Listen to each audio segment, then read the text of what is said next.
ایران کے شہید supreme leader آیت اللہ سید علی خامنائی کے سفر آخرت میں لاکھوں لوگ شریک ہیں۔ ایران بھر کی فضا سوگوار ہے۔ عوام آغا جان سے عقیدت کے اظہار کے لیے محبت بھرے پیغامات مسجد کی دیوار پر درج کر رہے ہیں۔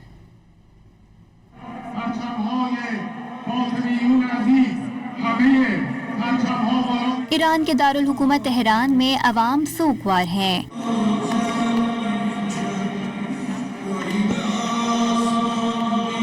آغا جان کی شہادت کا غم تھمنے کا نام نہیں لے رہا۔ عوام گرینڈ مسجد میں شہید سپریم لیڈر علی خامنائی سے اپنی محبت اور جذبات کا اظہار وہاں قائم کی گئی ایک دیوار پر لکھ کر دل کا بوجھ ہلکا کر رہی ہے۔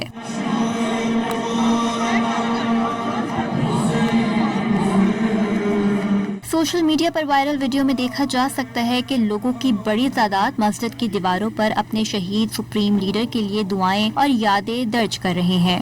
میں نے لکھا کہ میں یہاں آیا تھا لیکن آپ یہاں نہیں تھے۔ آغا جان کچھ سال پہلے جب میں 16-17 سال کا تھا، رمضان کا مہینہ تھا، ہم آئے تھے اور آغا کے پیچھے کھڑے ہو کر نماز پڑھی تھی۔ اب کئی سال گزر گئے ہیں اور مجھے دوبارہ انہیں دیکھنے کا موقع نہیں ملے گا۔ غم سے نڈھال ایک سوگوار نے اپنے جذبات پر قابو نہ رکھتے ہوئے کہا کہ جب آغا جان کا انتقال ہوا تھا تو لگا کہ اس کے اپنے والد کا انتقال ہو گیا ہو۔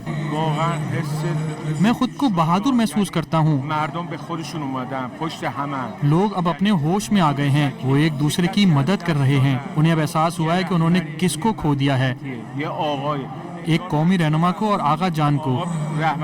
جب آغا جان کا انتقال ہوا تو مجھے ایسا لگا جیسے میرا باپ مر گیا ہو۔ بعض تحریروں میں امریکہ اور اس کے رہنماؤں کے خلاف سخت نوعیت کے پیغامات بھی درج تھے، جبکہ شرکاء نے جلوس کے دوران مختلف نعروں اور بینرز کے ذریعے بھی اپنے جذبات کا اظہار کیا۔